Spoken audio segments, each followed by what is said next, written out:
자, 우리 오늘 말씀 보실까요? 누가복음 11장 33절부터 36절까지 말씀입니다.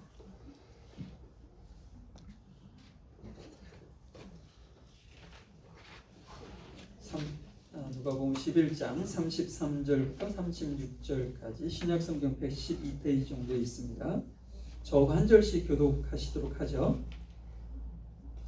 누구든지 등불을 켜서 움속에나 말 아래 두지 아니하고 등경 위에 두나니 이는 들어가는 자로 그 빛을 보게 하려 함이니라. 내 몸에 등불은 아니라 내 눈이 상하면 몸이 밝을 것이요 만일 나쁘면 내 몸도 어두우리라. 그러므로 내 속에 있는 빛이 어둡지 아니한가 보라. 내 몸이 밝아 지금도 어둠에 섰으면 등불의 빛이 이를 비춰야 온전히 밝으리라 하시니라. 아멘. 대신에 한번 빨리 설교를 짧게 한번 해보도록 하겠습니다. 지난 시간에 우리가 눈에 보이는 것만 쫓았던, 다시 말해서 그 표적을 구했던 유대인들을 믿음 없는 것에 대한 어떤 경고의 메시지를 우리가 살펴보았었습니다. 니느웨 백성들은 이방인이었지만 요나가 전해줬던 하나님의 그 경고의 메시지를 아주 무겁게 받아들이고 회개하고 악에서 돌이켰다, 이렇게 성경은 말씀하고 있고, 또 남방 여왕도 그 이방인이었지만 그 또한 하나님께서 허락해 주신 솔로몬의 지혜를 듣고자 하는, 갈망하고자 하는 마음, 그 지혜를 귀하게 여겼던 그 마음을 가지고 그 먼 길을 여행 오는 것을 전혀 망설이거나 주저하지 않았다, 이런 말씀을 들었습니다. 요나보다 더 크니, 그 다음에 남방 여왕보다 더 크니가 이곳에 있는데, 그들은 이방인이었지만 하나님의 말씀을 무겁게 생각했고 또한 하나님의 지혜를 귀하게 느꼈기 때문에 그렇게 찾아오고 했는데, 하물며 그들보다 더 큰 예수님께서 이 시간 이곳에서 하나님의 나라의 복음을 선포하는데 유대인들은 그것을 귀하게 여기지도 않았고 무겁게 여기지도 않았고 죄로부터 돌아서지도 아니하고 자신들의 삶을 계속 살아가고 있는 것에 대한 경고의 메시지였다 하는 말씀을 지난주에 잠시 나눴었습니다. 어떻게 보면 지금 우리가 사는 이 시대도 비그리스도인들이 그리스도인들을 정죄하는 시대에 우리가 살고 있지 않은가 싶습니다. 어떻게 보면 우리의 교만이고 우리가 주님 앞에 온전하게 하나님의 말씀을 믿고 살아가지 못하기 때문에 그런 어떤 모습이 나타나지 않는가 싶습니다.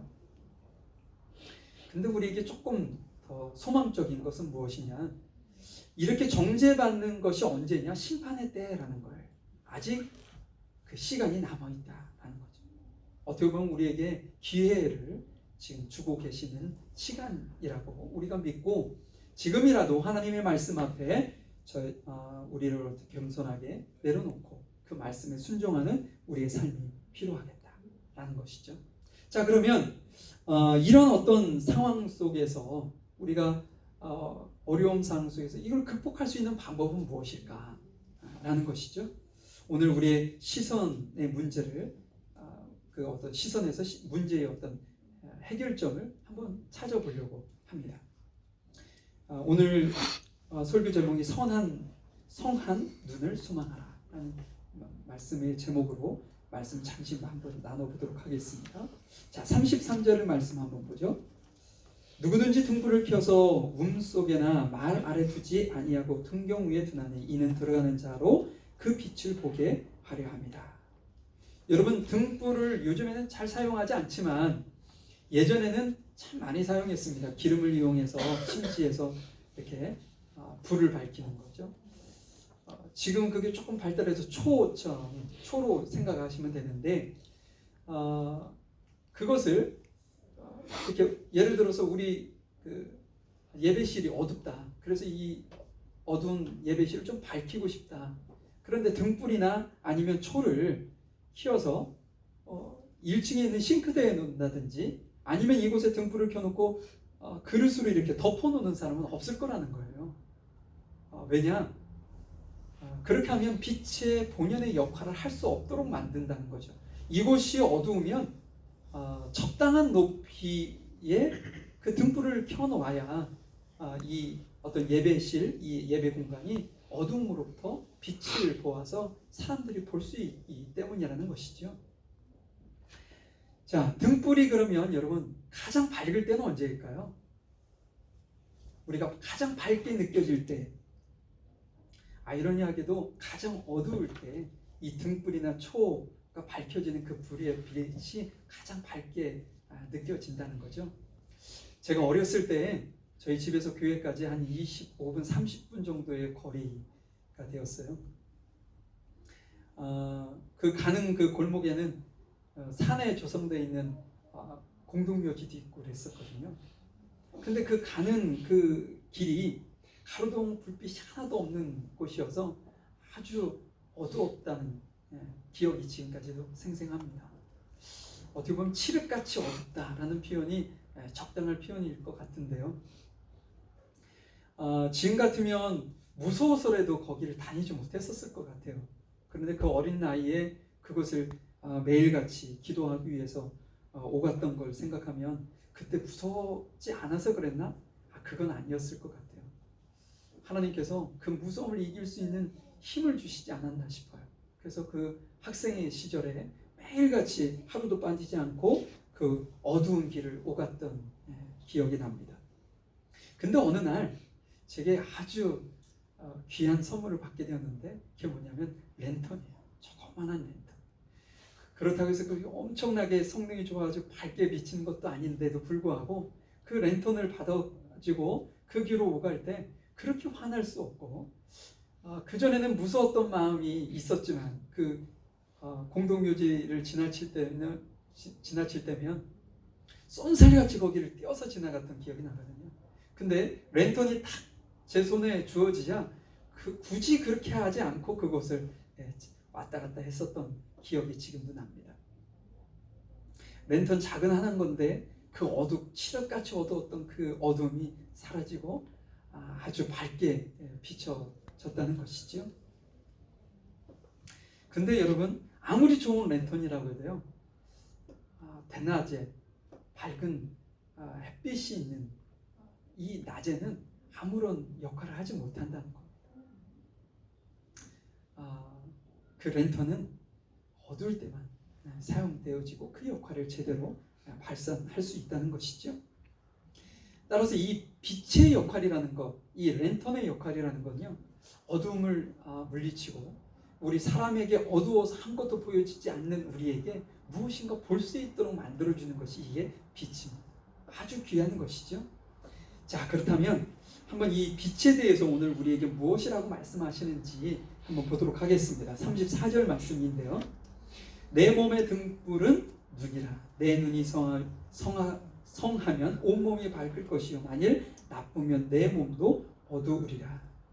여기서 여러분 몸의 등불은 눈이래요. 이게 도대체 무슨 의미일까요? 몸의 등불은 눈이다. 이 눈이 어떤 특성을 가지고 있는지를 알아야 이것이 조금 더 잘 이해가 될 수가 있는데요. 여러분 이 눈은요 외부적으로부터 오는 빛에 의존하는 특성이 있습니다. 이게 무슨 말씀인지 아시죠?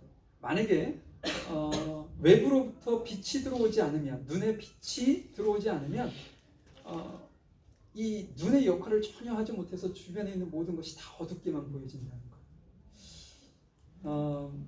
이 빛이 있기 때문에 우리가 컬러를 구분할 수 있죠. 빨간색, 노란색, 파란색, 이게 다 빛이 있기 때문에 그것을 우리가 알 수 있잖아요. 그런데 만약에 빛이 없다 그러면 이 모든 색깔이 구별이 안 되고 오로지 검은색으로만 보여지게 된다는 거죠.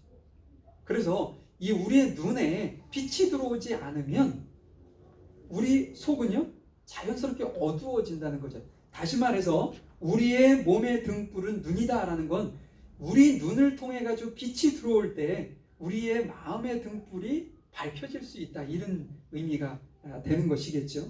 아까 칠흑같이 어둡다라는 것도 마찬가지의 의미입니다. 우리의 주변에 외부적으로 빛이 아주 극소수만 존재하기 때문에 우리의 눈이 어둡게 되어진다는 것이죠.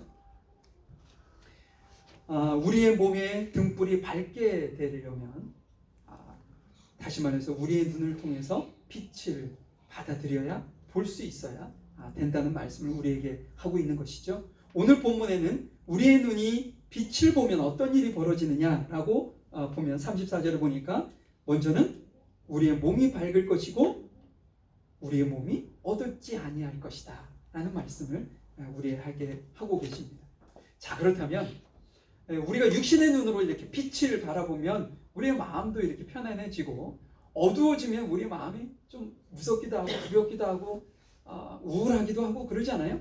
그런데 여기서 얘기하는 것이 자연적인 빛을 의미하는 건 아닐 겁니다. 우리의 마음의 등불이 밝혀지기 위해서 그러면 여기서 얘기하는 빛은 무엇일까요? 제가 세 곳의 성경 구절을 좀 여러분들에게 소개를 하려고 하는데요. 다 같이 요한복음 8장 12절의 말씀을 한번 찾아보도록 하겠습니다. 누가복음 다음이 요한복음인데요. 요한복음 8장 12절 158페이지 정도에 있네요. 자, 같이 한번 찾으셨으면 읽어볼까요? 시작. 예수께서 다시 그들에게 말씀하셨다. 나는 세상의 빛이다. 나를 따르는 자는 어둠에 들어가지 아니하고 생명의 빛을 얻으리라. 예, 여기서 예수님께서 본인을 무엇이라고 표현하냐면요, 나는 세상의 빛이다 라고 말씀을 하고 계십니다. 여러분들 그 화가를 아실런지 모르겠습니다. 영국의 화가 중에서 핸드라는 분이 계세요. 근데 그분이 아주 유명하게 된 그 동기가 있었는데, 그 동기가 뭐냐면 세계의 빛이라는 그림을 그리고 난 이후로부터 유명세를 타기 시작했어요. 여러분들 가끔 그 엽서 같은데 이렇게 사진으로 이렇게 등장하는 사진인데요. 어떤 사진이냐면 예수님께서 어두운 복도를 밝히시는 모습입니다. 그분의 예수님의 손에는 등불을 들고 있고요. 그 등불은 어두운 복도를 밝힐 뿐 아니라 예수님의 이렇게 얼굴까지도 비춰지는 장면이에요. 여러분들 기억나실 겁니다. 많은 그 엽서에 그 뭐 성탄절이 됐든 뭐가 됐든 그런 곳에 많이 등장하는 엽서인데요.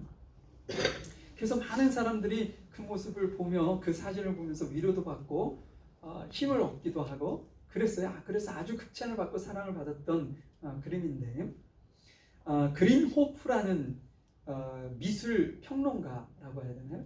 그분이 근데 상대적으로 이걸 아주 호평을 해버렸어요. 왜 호평을 했느냐? 예수님이 들고 계시는 그 등불이 세상을 밝힐 수 있는 등불이 아니다. 그리고 그 예수님은 예수님의 손에 들려있는 그 등불을 통해서 우리를 이끄시는 분이 아니다. 예수님 자체가 등불이시고 빛이시기 때문에 그분이 우리를 이끌지 그 예수님이 들고 계시는 등불이 우리를 인도하는 것이 아니다 라고 이제 호평을 해요. 근데 제가 생각했을 때는 두 분 다 동일한 말씀을 하고 계시는 거라고 생각해요. 그러니까 그분이 그렸던 세계의 빛도 예수님이 가지고 계신 등불이 그 주변을 밝히는 것처럼 묘사는 되어 있지만 그분이 그릴 때 예수님께서 세상의 빛이다라는 말씀을 하고 싶었던 걸 거예요. 여기서 우리에게 중요한 것은 뭐냐? 빛의 본질이신 예수님을 우리가 보아야지 뭐라 그랬죠? 반사체라고 하나요? 예수님의 빛을 반사해주는 그것에 우리가 의미를 부여하고 그것을 좀 주면 안 된다라는 어떤 의미를 우리에게 말씀해 주는 것일 겁니다. 만약에 우리가 예수님만을 오직 우리의 눈으로 빛을 바라본다면 어떤 일이 벌어지느냐? 12절에 보니까 우리가 어둠 속에 다니지 않는다 이렇게 말씀하셨고요. 그 다음에 생명의 빛을 얻게 될 것이다 라고 말씀을 하고 있습니다. 그러니까 우리가 빛 대신 예수님을 받아들일 때 우리의 마음의 등불도 환히 비춰서 우리 마음이 어둠이 아니라 빛으로, 그 다음에 또한 생명으로 우리가 새롭게 탄생할 것이다. 어떤 이런 말씀을 우리에게 하고 계시는 것이죠. 또 한 구절 더 여러분들에게 소개를 좀 하도록 하겠습니다. 시편으로 가보시죠. 시편 119편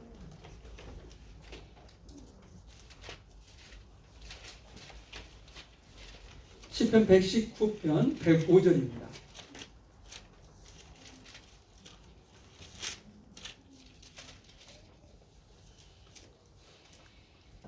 구약성경 893페이지 정도에 있는데요. 한번 같이 읽으시죠. 시작. 주의 말씀은 내 발의 등이요 내 길의 빛이니라. 여기서 빛은 뭐라고 얘기하나요? 주의 말씀이라고 얘기를 하고 있네요. 근데 이 말씀은 참 우리에게 시사하는 바가 큽니다. 주의 말씀은 내 발의 등이다. 여러분들의 발등상 위에 만약에 촛불같이 등이 밝혀져 있다라고 생각해 보시면, 우리가 이제 어두운 곳을 만약에 걸어가는데, 제가 좀 전에도 교회를 가는 곳이 너무나도 어둡다고 그랬잖아요. 근데 그 당시에 어렸을 때 누님들 손을 붙들고 그곳을 오갔던 것 같아요. 근데 어느 날 시골길이라는 게 포장길이 아니니까 비가 오고 차가 다니고 막 이렇게 경운기 다니고 막 이러면서 조그만한 웅덩이가 있고 비가 오면 그곳에 물이 고이게 되잖아요. 그때 누님들 손을 붙들고 칠흑같이 어두운 그곳을 막 이렇게 조심조심하면서 다녔는데, 비가 오고 난 이후이면 참 어려워요. 교회를 가면 신발이 다 젖어 있을 때가 많아요. 왜냐? 그 웅덩이에 발을 막 밟기 때문에 그런 것이죠. 근데 여러분, 내 발등상에 등불이 있다 생각해 보세요. 그 등불이 예를 들어서 10m, 1km 거기까지 비치지는 않을 겁니다. 그런데 우리가 밟아야 하는 그곳만큼은 밝혀질 거라는 거죠. 주의 말씀이 마치 그와 같다라고 얘기합니다. 우리의 인생이 10년 후에 20년 후에 어떻게 될까요? 그것은 성경에서 딱히 우리에게 말씀해주고 계시지 않습니다. 그런데 하나님 말씀 가운데 내가 밟아야 할 그곳이 밟아야 하는 곳인지 밟지 말아야 하는 것인지 정도는 충분히 가르쳐주고 계십니다. 그것이 주의 말씀입니다. 그래서 우리의 길을 한 발짝 한 발짝 옮길 때마다 하나님께서 우리의 길을 이끌어 가신다. 이게 이제 빛 대신 주의 말씀임을 우리에게 말씀을 하고 있는 것이죠. 자, 한 구절 더 좀 소개해 드릴까요? 요한복음 1장으로 한번 가보시죠.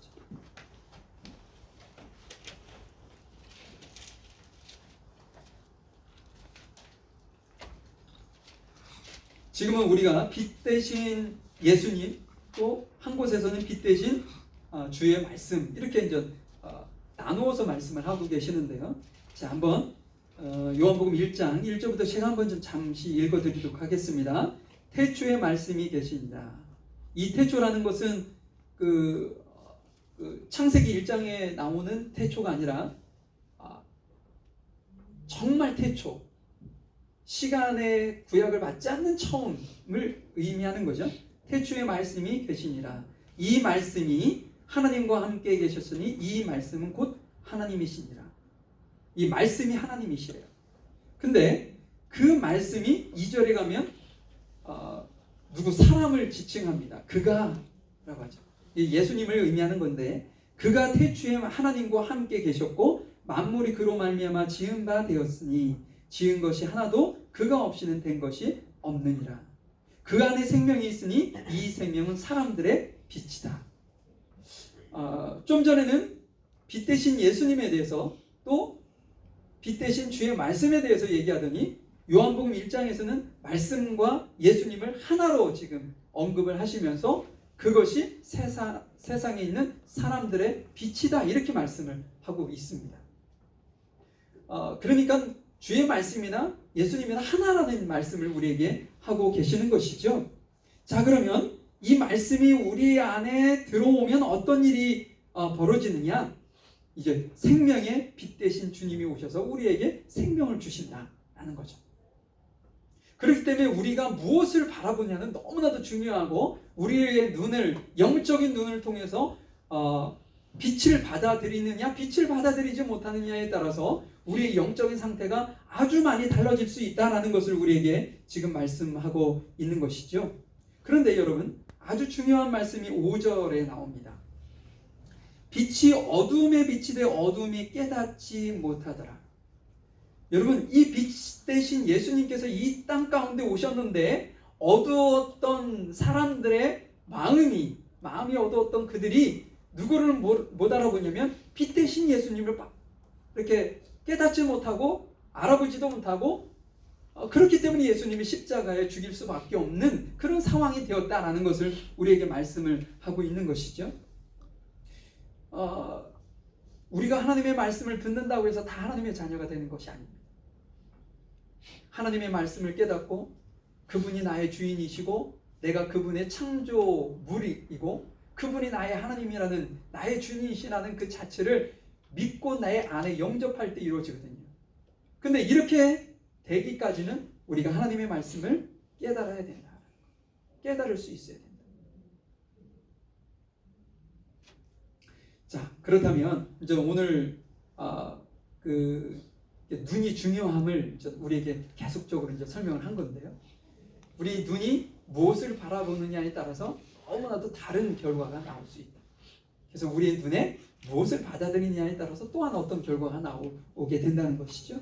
자, 오늘 34절을 다시 한번 좀 볼 텐데요. 오늘 본문. 자, 우리에게 뭐라고 말씀하시는지 보죠.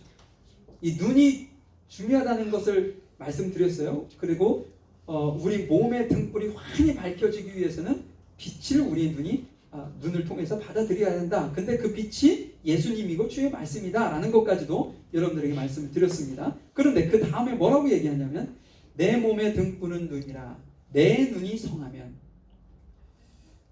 이 성하다라는 표현을 여러분들 잘 아실 겁니다. 무슨 의미인지. 그런데 이 헬라어에는 이게 형용사인데요. 우리가 눈이 두 개잖아요. 이제 예를 드는 겁니다. 예를 돕기해서. 근데 이 눈이 두 개인데 참 신기한 것은 뭐냐면 이렇게 눈을 봤을 때 바라봐지는, 한쪽 눈을 감고 한쪽 눈으로 바라봤을 때의 사람들의 사물이 우리에게 인식되어지는 형상이 있습니다. 그죠? 근데 반대로 오른쪽 눈을 감고 왼쪽 눈으로 보면 조금 다른 모습으로 이렇게 사물이 익혀진단 말이에요. 그런데 아주 신기하게 하나님께서 우리를 어떻게 창조해 놓으셨냐면 양쪽 눈이 동시에 보는데 조금씩 다른 것이 100% 하나로 일치하게 만들어 놓으셨어요. 여기에서 성하다라는 표현이 뭐냐면요, 하나로 겹치는 이라는 뜻이에요. 하나로 겹치는. 그러니까 사물이 양쪽의 눈으로 보는데 하나로 이렇게 하더니 정확하게 초점이 맞춰서 하나로 보이게 만드는, 그렇다고 우리를 만들어 놓으신 것처럼 이 성하다는 뜻이 하나로 겹치는 혹은 하나라는 의미를 가지고 있어요. 그러면 우리의 눈이 모든 초점을 하나로 맞춘다든지 아니면 우리의 눈이 여러 개를 동시에 바라보지 아니하고 하나만 바라본다면 이라는 의미를 우리에게 주는 것이죠. 만약에 우리가 빛 대신 하나님을 보면 우리 온몸이 밝을 것이다. 그런데 빛 대신 하나님을 우리의 눈이 바라보지 않고 초점을 맞추고 선명하게 그분을 바라보지 않고 무엇인가 이렇게 굴곡을 줘서, 아까 빛 대신 것을 반사체가 있다면, 예를 들어 거울이 있다면 빛이 거울에 비치면 반사해서 무엇인가 또 사물을 비치겠죠. 근데 우리가 반사체를 바라봤을 때는 실체를 정확하게 볼 수 없다는 거예요. 그런 것처럼 여기에서 우리의 눈이 두 개로 보여지거나 겹쳐서 보여지지 아니하고 온전히 선명하게 하나만 바라보게 된다면 우리의 몸이 밝을 것이지만 그렇지 않는다면 우리의 몸은 어두울 것이다 라고 말씀을 하고 있다. 제가 날씨가 좀 심합니다. 제가 고등학교 때까지 늘 달고 다녔던 말이 뭐냐면 머리 아파. 어머니가 저희 그 형님을 초등학교 6학년 때 잃은 그 어떤 기억이 있으셔서 제가 어디가 아프다고만 하면 그냥 무조건 병원을 데려가시는 편이었거든요. 근데 제가 머리가 아프다고 하니까 내과를 데리고 가서 우리 아이가 계속 머리가 아프다고 하는데 이유는 모르겠다.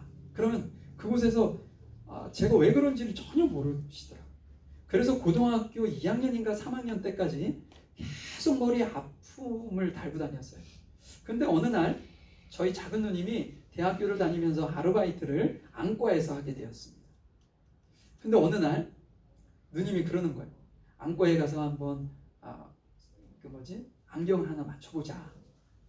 그래서 저는 반신반의하고 거기서 가서 검사를 했는데 그 안과 안경점이죠, 안경점. 네, 안경점에 계신 분이 제 시력을 검사해 보더니 난시가 엄청 심하네? 엄청 불편했을 텐데 괜찮았어? 이렇게 묻는 거예요. 그리고 그제서야 제가 난시가 있는 것을 알게 되었습니다. 여러분들 난시는 뭔지 아시죠? 이게 초점이 막 흔들려서 보이는 거거든요. 그러니 이 눈이 얼마나 피로하겠어요. 결국 막 흔들리면 하나의 물체가 희미하게 보일 뿐더러 몇 개로 이렇게 보여지지 않겠어요? 막 이러면 이렇게 보이시면 여러 개로 보이시죠? 그런 것처럼 이 난시가 그런 효과가 있습니다. 그래서 그분이 눈은 좋은데 난시가 심하니까 난시 교정 렌즈를 해서 쓰면 좋겠다. 그래가지고 제가 그렇게 해서 안경을 처음으로 쓰기 시작하게 됩니다. 근데 그 이후로 제가 머리가 아파요. 이 난시 때문에 제 머리가 아팠던 건데 그때까지 모르고 있었던 거죠. 여러분, 저희가 이 영적인 눈도 마찬가지예요.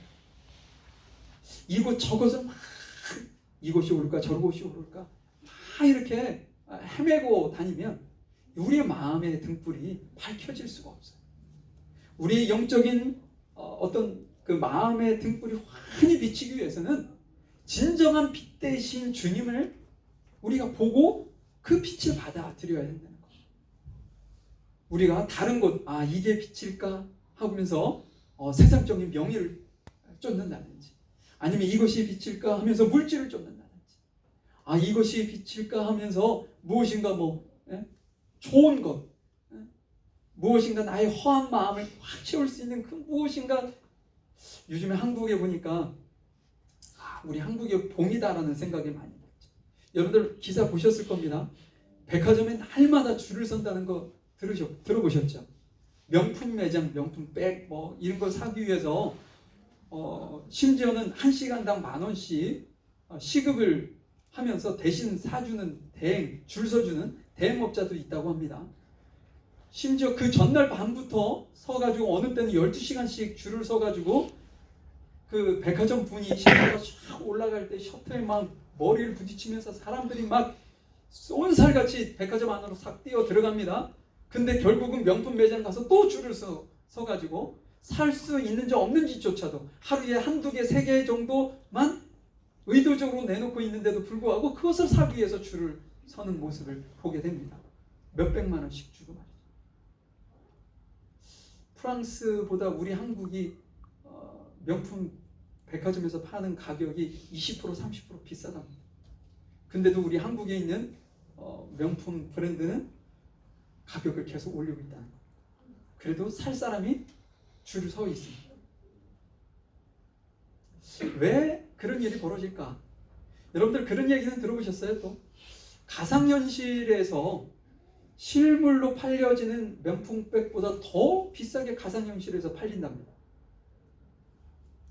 젊은 아이들이 거기다 돈을 그렇게 쓴다는 거예요. 제가 이해가 잘 안 된다고 그랬더니 아내가 나이가 들어서 뭐라고 쳤더라고요. 여러분, 우리가 이런 세상에 살고 있어요. 만약에 우리의 눈과 초점이 그곳에 맞춰져 있으면 지극히 당연히 그것이 주는 가치가 우리 안에 쌓이게 되어 있습니다. 우리에게 말씀해 주시는 것이 뭐냐? 성한 눈은 빛 대신 주님에게 초점을 맞춘 그런 눈이다라는 것을 우리에게 말씀해 주고 계시는 거예요. 진정한 우리에게 의미가 있는 것은 생명 아닙니까? 생명 대신 빛 대신 주님에게 우리의 시선을 고정하고 그분이 주시는 빛을 받아들일 때 우리는 선명하게 세상을 판단할 수 있고 또한 뭐라고 해야 되죠? 이치를 분별할 수 있는 그러한 능력이 우리에게 길러진다라는 말씀을 하고 있습니다. 근데 오늘 본문에 우리에게 조금 경고의 말씀을 하고 있어요. 자, 한번 35절 36절의 말씀을 보겠습니다. 그러므로 내 속에 있는 빛이 어둡지 아니한가 보라. 내 온몸이 밝아 조금도 어두운 데가 없으면 등불의 광선이 너를 비출 때와 같이 온전히 밝으리라 하시니라. 뭐라고요? 내 속에 있는 빛이 어둡지 아니한가 보라 라고 말씀하고 있습니다. 우리 마음의 몸의 등불이 어둡기도 하고 밝기도 한가 봐요. 근데 어둡게 된다라는 것은 결과적으로 우리의 눈을 통해서 빛이 덜 들어온다라는 의미가 되겠죠. 우리를 스스로 점검하라고 말씀을 하고 계십니다. 여러분 성경 인물 중에 사도 바울을 여러분들 잘 아실 겁니다. 그가 예수님을 보기 이전까지는 사울이었죠. 사울은 어떤 사람이었냐? 학식이 아주 높았던 분이에요. 그리고 열정 또한 아주 뛰어났던 사람이기도 합니다. 하나님을 얼마나 극진히 믿었던지 그리스도인 예수님을 믿는 사람들을 잡아 가두는 곳에도 아주 열정이 많았어요. 그래서 교회를 박해하는 사람이었습니다. 그가 예루살렘을 떠난 이들까지도 핍박하기 위해서 다메섹으로 사람들을 데리고 가고 있습니다. 그때 극적으로 그가 예수님을 보게 돼요. 근데 성경에 보니까 사울과 같이 갔던 그 일행들은 소리는 들었지만 예수님을 보지는 못했어요. 그런데 사울은 예수님을 보기도 하고 듣기도 합니다. 그 예수님을 보고 난 이후에 그의 눈이 어두워졌어요. 세상을 볼 수 없는 눈이 돼버리고 말았습니다. 그때 예수님께서는 한 사람을 더 준비하시는데 그것이 아나니아라는 선지자였어요. 다메섹에 있는 아나니아 선지자에게 명해서 그가 지금 기도하고 있으니 사울에게 가서 기도해 줘서 그가 볼 수 있도록 해 주어라. 그런데 제가 시간이 없으니 제가 한번 읽어드릴 텐데요. 사도행전에 보니까 9장 18절에 보니까 즉시 사울의 눈에서 비늘 같은 것이 벗겨져 다시 보게 된지라. 그의 눈에서 이렇게 비늘이 벗겨졌다 이런 표현을 쓰고 있어요. 그럼 그 전까지 그가 하나님 예수님을 보지 못하고 예수님을 정확하게 선명하게 보지 못했던 이유는 뭐냐? 그의 눈에 비늘이 있었기 때문이라는 사실을 우리에게 말씀해 주고 계시는 겁니다. 근데 예수님께서 만나셔서 그의 눈에서 비늘을 제거한 이후 그가 어떻게 바뀌었느냐? 20절에 보니까 즉시 각 회당에서 예수가 하나님의 아들 되심을 전파했다라고 말씀하고 있습니다. 그 전에는 어떻게 했어요? 예수님을 믿는 이들을 교회를 핍박했던 그가 예수님을 만나서 비늘을 벗기고 정확하게 빛 대신 생명 대신 예수님을 본 이후에 그의 삶은 180도 바뀌었어요. 그의 삶에 그의 마음의 등불은 그 전까지는 어두웠기 때문에 빛 대신 예수님을 받아들일 수 없었던 거죠. 그런데 비닐이 벗겨지고 그가 명확하게 그분을 본 이후에는 마음의 등불이 환히 밝혀지고 그 마음의 등불에 생명이 풍성이 넘치자 그 안에 있는 생명을 누군가에게 끄집어내서 전달하기 시작했다라는 말씀을 우리에게 지금 하고 있는 것이죠. 좀 말씀을 마무리해 보려고 합니다. 여러분은 지금 무엇을 보고 계시나요? 우리도 모르게 우리의 눈에 뭔가 비닐이 이렇게 비닐 끼어서 정확하게 사물을 바라보지 못하는 영적인 세계를 정확하게 분별하여 보지 못하는 그러한 연약함이 우리 안에 있을 수 있습니다. 오늘 말씀을 보니까 너의 마음의 등불이 어둡지 아니한가 보라 말씀하신 것 보니 우리의 마음의 등불이 환히 비칠 때가 있고 그렇지 않고 어둡게 희미해질 때가 있다는 것을 우리에게 말씀하고 있는 것이죠. 여러분 박영수 선교사님이라고 계세요. 박영수 선교사. 그 박영수 선교사님이 내성마비죠. 내성마비 1급이시거든요. 내성마비 1급이신데 혼자도 앉아 있을 수 없을 정도로 누군가가 일으켜서 앉혀놓고 화장실을 가더라도 엄마가 늘 데리고 와서 용변을 보게 했던 그분이었습니다.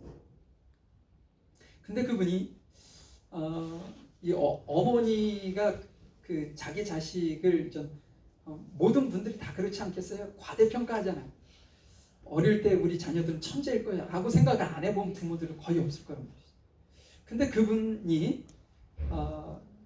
잘 봤던 것 같아요. 그분이 장애인 학교를 보내는 것이 아니라 일반 학교를 보내야 되겠다. 근데 그 어머니가 그 자기 그 자식을 아주 머리가 좋게 생각을 했었던 것 같아요.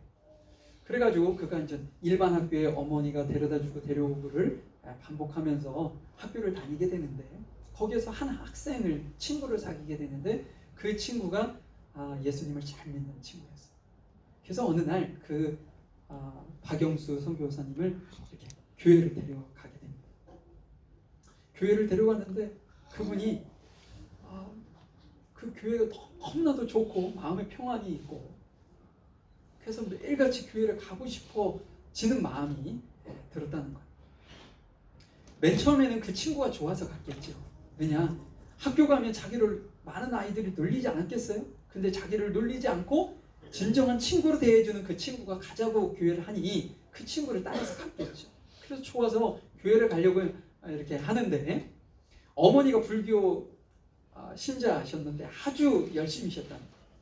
그래서 그 전까지는 한 번도 손을 대지 않았는데 교회를 간다는 이유로 그 아이를 아주 많이 때리시고 그러셨나 봐요. 교회를 못 가게. 근데 놀라운 일이 벌어집니다. 그분이 초등학생이었지만 그때 하나님을 보게 돼요. 하나님을 만나게 되고요. 그러면서 놀라운 변화가 일어나기 시작했답니다. 지금은 뇌성마비 1급이었던 그분이 뇌성마비 3급까지 회복이 되었대요. 그때부터 천천히 걷기 시작하고 화장실 혼자 가고 뭐 이런 어떤 단계적으로 그렇게 돼서 이분이 어떤 소망을 갖게 됐냐면, 내가 만난 예수님을 누군가에게 전해야 되겠다 라는 생각이 들어서 그분이 신학교를 가게 됩니다. 근데 머리가 진짜 좋았던 것 같아요. 신학교를 가서 그 러시아로 선교사로 러시아를 가게 되는데, 그 가기 전에 교회에 이력서를 냈는데 교회에서 받아주는 교회가 없더래요. 그가 그래서 내가 사역자가 되는 것이 아닌가 보다. 2년간 이력서를 냈는데 한 교회에서도 받아주지 않더라는 거죠. 그래서 그분이 전자공학인가요? 컴퓨터 관련된 과를 다시 들어가서 수석으로 졸업을 하게 됐다. 그러니까 아주 뛰어났던 거죠. 그래서 그것을 이용해서 러시아에 선교를 가게 됐는데, 그곳에서 이제 여러 가지 일들이 이제 중간에 제가 이제 생략하고 여러분들에게 말씀을 드릴 텐데, 아내를 만나게 돼요. 제가 이건 여러분들의 링크를 하나 걸어줄게요. 한번 좀 들어보시면 좋을 것 같아요. 아내를 만나서 지금은 필리핀에서 선교 활동을 하시는데, 그분에게, 그 아내에게 뇌에 종양이 생겼다고 하던가, 3점 몇 미리, 3.5mm 정도의 종양이 생겼는데, 왜 우리에게 이런 어려움을, 그러니까 그 아내는 장애인이 아니시거든요. 근데 그 만나게 되는 그 과정도 아주 드라마틱하긴 한데, 그분이 사역을 열심히 하고 있는데 그런 어떤 아픔을 주어서 병원에 갔더니 수술을 할 수가 없다는 거예요. 수술을 하는 그 자체가 너무나도 위험하기 때문에 할 수가 없다. 그래서 그분들이 기도할 수밖에 없었다는 거예요. 그래서 하나님 앞에 이 문제를 놓고 계속 기도를 하고 이제 한국의 안식년이니까 들어오게 되는데, 그때 한번 병원 가서 사진을 찍어봤는데 3.5mm였던가 됐던 그 크기가 0.5mm로 줄었다는 거예요. 지금도 가끔씩 아픔을 가지고 있지만 지금도 주님만을 오직 의지하고 그냥 가고 있다는 거예요.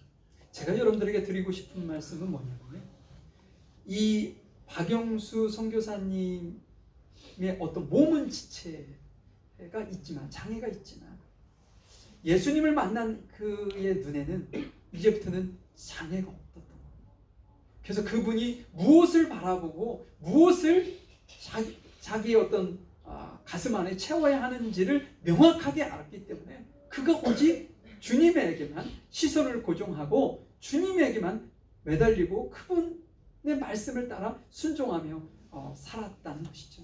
그랬을 때 그의 삶에는 놀라운 기적이 매 순간 변함없이 조금씩 기적을 경험하게 되었고 하나님께서 그의 삶을 이끌어 가셨다라는 말씀인 거죠.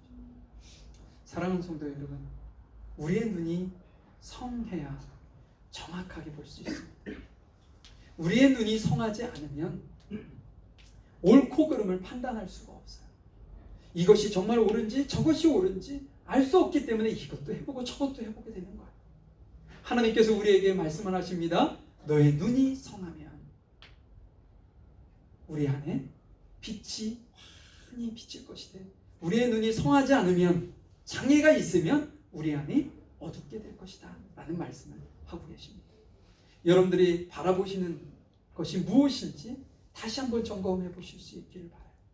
내가 지금 바라보는 것이 하나님께 고정되어 있는지 하나님께서 원하시는 것을 방향을 내가 지금 바라보고 있는 건지, 그래서 내 안에 있는 빛이 밝게 지금도 비치고 있는지 아니면 희미하게 지금 꺼져가고 있는지 그것을 정확하게 진단을 하고 우리가 가는 방향을 우리가 고정하고 있는 시선의 방향을 바꿔야 할 필요가 있음을 우리에게 말씀해 주고 계십니다. 우리 잠시 기도할까요? 하나님께서 우리에게 주신 그 이스라엘 백성들의 눈이 성하지 않았기 때문에 그들이 빛 대신 예수님이 자신들 앞에 있음에도 불구하고 그들이 직접 하나님을 보지도 못했고 알지도 못했던 것입니다. 그들 안이 어두웠기 때문에 빛 대신 예수님을 받아들일 수도 없었던 것입니다. 우리가 동일한 어떤 과오를 범하지 않게 이를 소망하는 심정으로 주님 제게 성한 눈을 오직 명확하게 주님만을 주님의 빛 되심을 내 안에 받아들일 수 있는 지혜와 은혜를 허락해 주십시오 라는 어떤 소망을 가지고 여러분들이 늘 기도하실 수 있기를 간절히 소망해 봅니다. 잠시 기도합니다. 하나님 감사합니다. 저희들을 사랑해 주시고 저희들을 도우시는 주님, 저희들이 오늘 주께서 저희들에게 경고하시는 이 말씀을 저희들이 등한시 그냥 한 귀로 듣고 한 귀로 흘러버리는 것으로 듣지 아니하고 아주 심각하게 저희가 받아들일 수 있도록 주님 도와주시옵소서. 너희 속에 있는 빛이 어둡지 아니한가 보라고 말씀하셨던 그 주님의 질문을 이 시간 저희들이 겸허한 자세로, 겸손한 자세로, 정말 무거운 자세로 받아들일 수 있고 그 말씀을 살펴볼 수 있도록 도와주시옵소서. 니느웨 백성들은 이방인이었지만 예수님하고는 비교할 수 없는 요나가 가서 전한, 불성실하게 그것도 전한 그 말 한마디에 그들이 회개하고 악에서 떠났다고 말씀하셨는데 우리는 생명 되시고 빛 되신 진리의 말씀을 가지고 있고 들었던 우리가 아직도 세상 가운데 우리의 마음을 두고 살고 있지는 않은지 이 시간 저희들이 저희 자신을 뒤돌아볼 수 있도록 도와주시고 저희들이 어느 곳에 시선을 고정하고 어느 곳에 우리가 시선을 바라보며 살아야 하는지를 정확하게 깨닫고 알아서 우리가 진실로 주께서 원하시는 복된 삶을 살아가기에 부족함이 없는 저희들이 되어질 수 있도록 인도하시고 함께해 주시옵소서. 특별히 원하는 것은 우리 물가의 신경교회 전체 우리 구성원들이 하나님께서 바라보고 계시는 그곳의 시선을 저희들이 고정할 수 있기를 원합니다. 그래서 하나님과 동역하고 하나님께서 원하시는 그러한 아름다운 교회로 주 앞에 세워질 수 있도록 인도하시고 함께해 주시옵소서. 저희들을 도우시고 인도하시는 주께 감사드리며 사랑 많으신 예수님의 이름으로 기도하였습니다. 아멘. 지금은 우리 주 예수 그리스도의 크신 은혜와 아버지 하나님의 무한하신 사랑하심과 성령님의 인도하시고 내주하시고 교통하심 우리의 마음의 등불이 환히 비춰져서 진실로 주께서 바라보는 곳에 우리의 시선을 고정하고 생명 되신 주님이 우리 안에 가득 넘치고 풍성히 충만하여서 주의 마음과 주의 뜻을 온전하게 이루어드릴 수 있는 그런 저희들이 되기를 원하는 우리 모든 물가신경교회 성도들 머리 위와 이들의 가정과 사업장 일터 위에 또한 학업 위에 지금부터 영원히 함께 하시기를 간절히 축원하옵나이다.